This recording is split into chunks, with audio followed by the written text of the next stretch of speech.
kandi karahinda. Uyu munsi twatumiye abaririmbyi bakomakomeye bo mu rwego rwo hejuru na musaza wa Roza Muhando mu kanya bashika amashyi benshi rwose.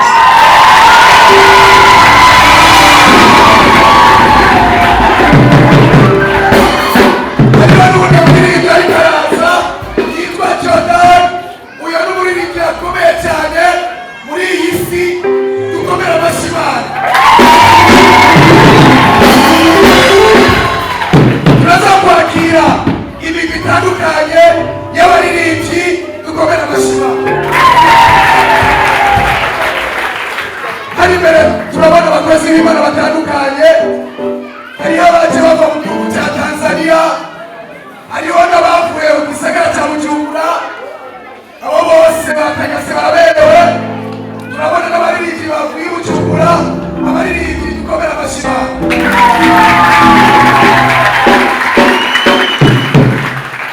Turabise n'umuvugabutumwa ariko ava mu gihugu cya Tanzania ari mu nzira, yambwiye ko mu kanya saa 4 azoba dushikiriye. Dukomere amashyi Imana. Uyu munsi turayoranye. Hadi mbere dufise abaririmbyi badasanzwe. Mura batabishoboye. Barabishoboye? Bakomere amashyi.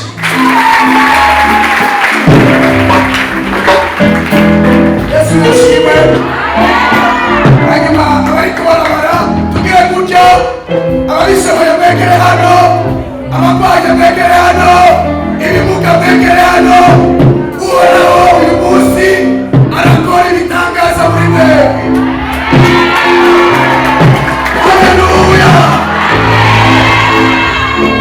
Abari kubarabara haleluya.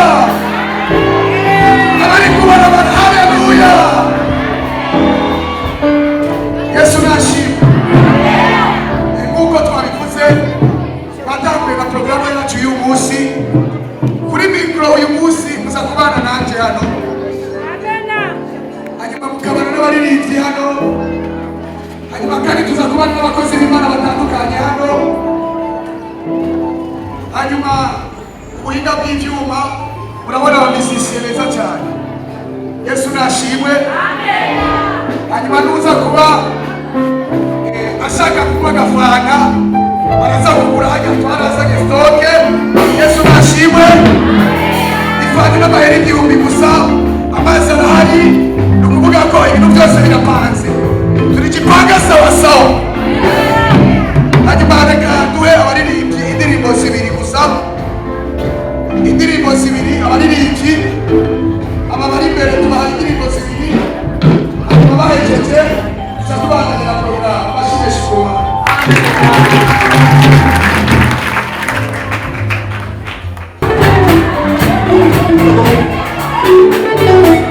wakina mama zigarage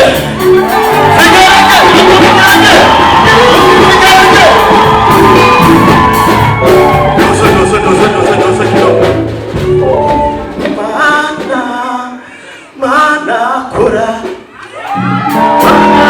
ibintu mana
programa yacu.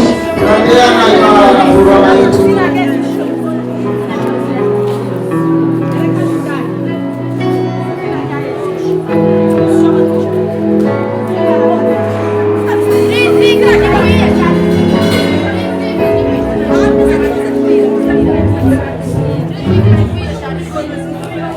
Tunaendelea na programa yacu. Tunaendelea na programa yetu. Haleluya!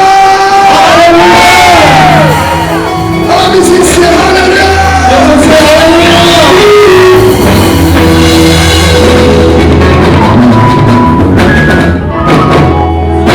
Tugeze mu mwanya mwiza wo gutanga amashikano. Tumefika muda mzuri wa kutoa sadaka. Turahamagara abaririmbyi baze hano Tunawaita waimbaji wapite hapa mbele kugira ngo tujye mu mwanya mwiza wo guhimbaza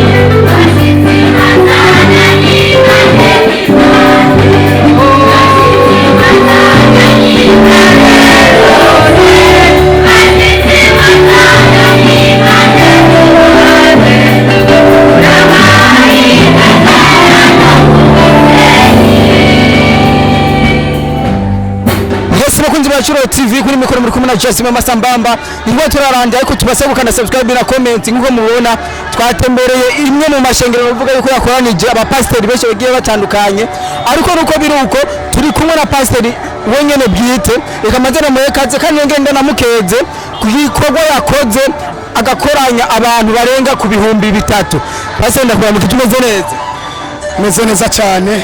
Reka ndagukeze kuba nabonye abantu benshi kuba bakwitaje gutora kugikorane washoboye gukora. Murakoze cyane kunkeza, Imana ibahezagire. Wiyumviriye gute kuba kwiyumvira gukora igitaramo nk'iki?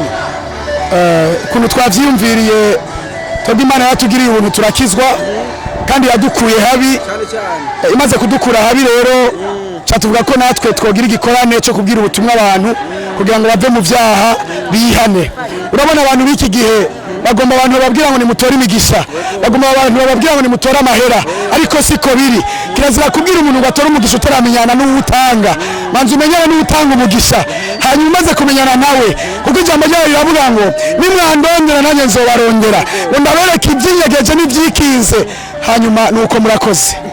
Tutukingaho enyene turaruka kubona yuko aha haruguru haturi ku musenyi ku bantu batazana turi ku musenyi twageze kuja mu kindi gikorane turavuga yuko nitwagaruka tuzobona ibitangaza byinshi bigiye bitandukanye kwa rushengero rwa rusa nabi twubatse rushasha bimeze gute ahantu mwashoboye gukorera twabonye yuko umenga mwahasabye sahi wanyu kwa rushengero babantu badukurikirana ubwa mbere. Pastor ndibaza yuko uri mu bantu bemeye yuko mugomba kuzuba ku rushengero rukomeye ku musenyi tuzozana n'amabati bigeze kuba twakoranye abantu bangana uko onye. Uyu munsi kugira ngo dukorane hano twakoranijwe na nyakubahwa Prophet James ari mu gihugu cya Amerika, ni wari karadufata mu mugongo kugira ngo dutere imbere, ni nawe muvyeyi wacu kugira ngo ejo dushobore kuronka hacu natwe dukorera. Ejo turizeye neza ko atagukekeranya ko natwe tuzoba dufite urusengero runini cyane hano ku musenyi kandi ku ikaburimbo, kandi si urusengero gusa, twifuza ko hazoba urusengero n'amashure. Ubu turakiruka kugira ngo ibintu bigende neza bitora intumbero, nuko nicyo bituma twakoranije abantu kugira ngo tugire igikorane kidasanzwe kandi cy'ubwiza, aho abantu bariko barabohoka, abantu bariko barakira mu izina rya Yesu Kristo. Pastor kugasina kurambere akajambo kane ku bantu bashaka guterera n'ushaka gusigikira icyo cyimviro wazanye cyo kuba ku rushengero. Akajambo kamwe nuko abantu boza tugakora imirimo ya data. Ubwa mbere turifuza ko abantu bihana ibyaha byabo, kuko nimba mubona twe turakorera Imana nuko twavuye kure, Imana yadukuye kure, twari twarapfuye ubu turi biziga, ariko biboneka ko Imana yadukuye mu biziga ikatugira abantu tukaba bazima. Rero turifuza ko abantu boza bakihana ibyaha byabo, kuko abantu b'iki gihe bari mu kutamenya, bariko bariruka mu vy'isi. Iyi si nayo iteye ubwoba, ni isi ishobora kuguhenda ukayijamwo, abantu bagasambana, bakiba, bakaja mu biteye isoni, ariko inyuma yaho irakudahwa. Imaze kukudahwa ikakumira. rero muri ico gihe iyo baje tugakorera Imana itugirira neza nanje yarangiriye neza kandi ndazi ko kizobiyangiriye neza kandi tuva mu bwiza tuja mu bundi rero umuntu wese yifuza ko duterera igikorwa nuko yoza ubwa mbere tugafatanya hamwe hanyuma ibisigaye akabimenya ariko dushitse two turafatanya imirimo ya data.